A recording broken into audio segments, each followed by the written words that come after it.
So this is a bit of an odd one. This is a 2004 Mazda Rx-8. This is actually the second time I've owned this car.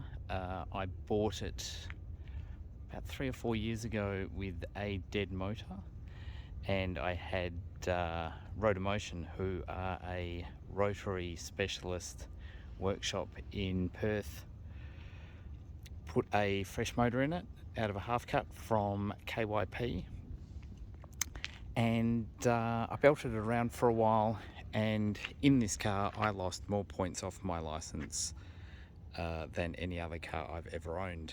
The problem with it was, because it was pretty gutless and I was doing a lot of freeway driving, there wasn't a huge amount of fun to be had, well, from accelerating, because it didn't really accelerate. And so I sold it. There are very few cars that I've sold over the years that I would actively buy back, and this is actually one of them, as it turns out. I was only thinking about it maybe during the week last week, and then over Christmas it popped up on Facebook Marketplace, and I knew instantly that it was my car because of those horrible wheels. So I bought it. I got a bit of deal on it because it has been sitting around quite close to the ocean for a while, and it's ruined the paint. As you can see on top, the paint is just toast. Yeah, so I'll walk you through the car, what I did to it when I had it and what needs doing. So perhaps the most pressing thing is the under tray. As you can see, has come off and has been dragging for a while. Also some bonus cobwebs. It appears to have had a bit of a light front ender since I had it, just because that guard's poking out a bit, which is a bit odd. The wheels, they are Arc Racing 18s, and yes, the profile is wrong for the car. I just threw them on to sell the car, and many years later they're still on there. Because this thing was so slow, I put a 477 final drive in it, which is up from the 4.4 that they come with standard. As you can see, I did some marginal plasti-dip work on the badges. They may yet come off. I think there's holes, particularly under the Mazda badge, which is why I left it there in the first place. I'd like to do something with the tail lights. I think the tail lights are super dated. We'll have to see what we can do there. It's got a no-name Jap catback exhaust on it.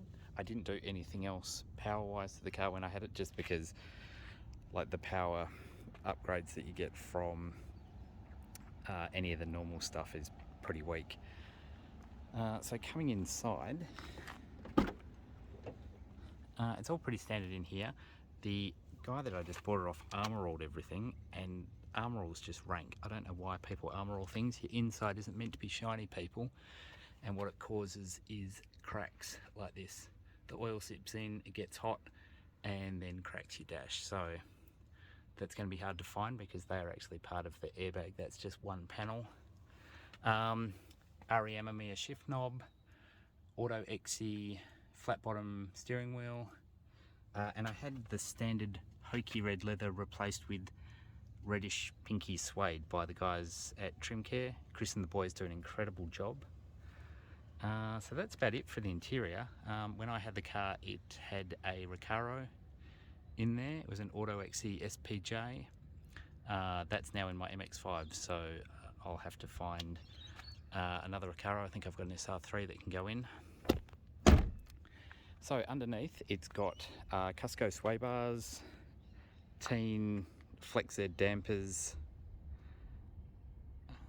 Yeah, so certainly the boot lid will need to be repainted, and the roof, obviously. I'm not going to do anything hokey like paint it black, because that's a bit 2006.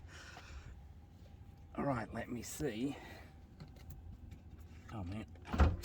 Okay, so I've found the bonnet release. Let's see if I can find the catch. Boom. Okay, so it's pretty standard under here.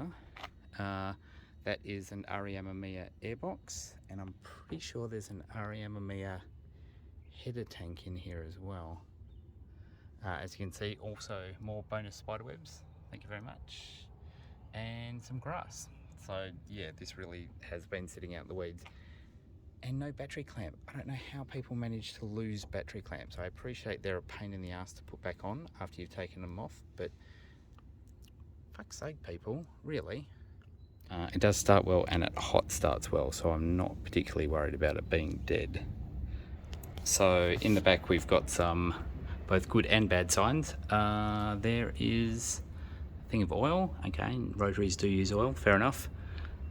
Tyre weld.